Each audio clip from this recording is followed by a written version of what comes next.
Madame, monsieur, bonjour. Bienvenue dans cette courte interview tournée au lycée des Arènes avec Madame Baillet, professeure ici au lycée. Vous pouvez peut-être très rapidement vous présenter, expliquer ce que vous enseignez.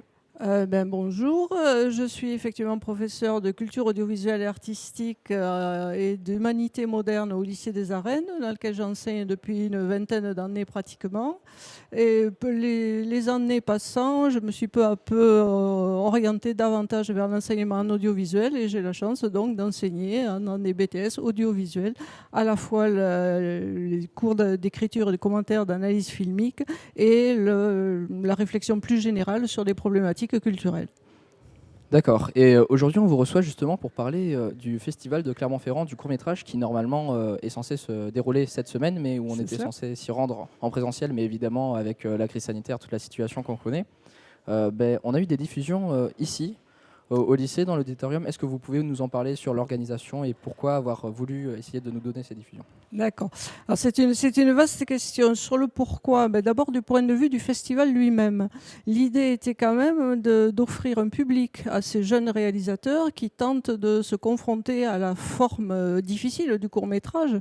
Et le fait de se confronter à cette forme nous permet à nous aussi, professeurs, d'avoir des outils vraiment idéaux pour mener à bien des commentaires d'analyse filmique. Donc c'était cette idée d'offrir un public au festival. D'accord, aux réalisateurs, aux producteurs, etc., d'une part. Et d'autre part, du point de vue interne, je dirais, c'est une façon, nous allons régulièrement au Festival de Clermont-Ferrand. C'était aussi pour nous, y compris les professeurs, une façon de renouer avec cette émotion collective qui n'est offerte que par le spectacle en salle.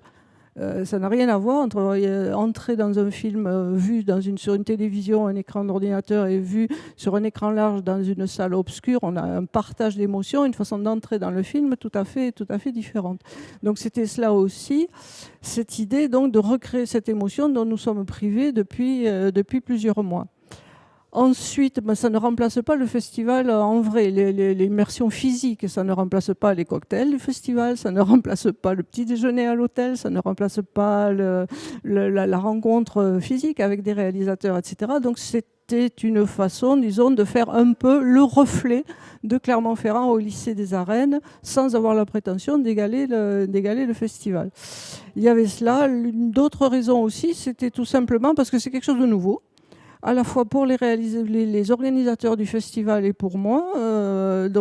C'est toujours tentant de faire quelque chose de nouveau, de voir comment ça va se passer. Oui, je pense que Voilà. très clairement, pour avoir assisté à certaines séances, c'est une expérience qui est quand même très agréable. Ça fait longtemps qu'on n'avait pas été au cinéma et on a cette sensation, le fait de se retrouver en salle, de pouvoir partager avec nos camarades quand on sort avec les professeurs, effectivement. Et c'est vrai qu'on en parlait juste avant de cette émotion qu'on a pu ressentir de nouveau, de cette sensation d'aller au cinéma qui nous manquait depuis longtemps. Et du coup, pour aller plus dans le côté artistique, quel est le court-métrage, celui qui vous aura le plus marqué ou celui qui aura le plus retenu votre attention?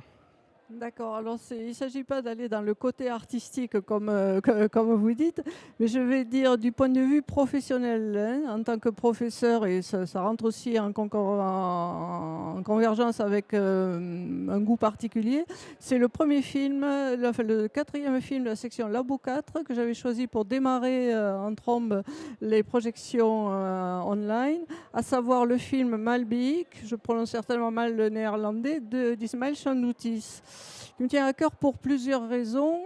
D'abord parce que la société de production Film Grand 8 est dirigée par deux anciens élèves du lycée des Arènes, à la fois Pauline Seglan et Lionel Massol, qui ont un magnifique parcours très rapide et une insertion tout à fait fructueuse dans le monde professionnel. Donc c'est bien aussi de favoriser ces jeunes sociétés de production qui prennent des risques et vraiment ils ont un coup d'œil formidable, ils arrivent vraiment à valoriser des propositions artistiques très intéressantes. Et Ismaël Chandoutis, en plus, est d'autre part quelqu'un de très intéressant pour le thème qui va nous intéresser au second semestre, à savoir le thème technique. Le rapport donc entre la technique et la création. Et ce film Malbec repose sur la difficulté qu'a eu une victime de l'attentat qui a eu lieu dans le métro de Bruxelles en 2016, qui cherche à reconstituer sa mémoire. Elle a perdu la mémoire de ce qui lui est arrivé, elle est tombée dans le coma, en fait, etc. Et elle s'est adressée à Ismaël Chandoutis pour essayer, et dirigée par 2 anciens élèves du lycée des Arènes, à la fois Pauline Séglan et Lionel Massol, qui ont magnifiquement la mémoire. Et l'intérêt de ce film est du point de vue technique. Donc une mémoire, ça se constitue par des strates, si vous voulez, des interactions, des intersections entre la mémoire individuelle, la mémoire collective, etc. Donc c'est intéressant de ce point de vue-là.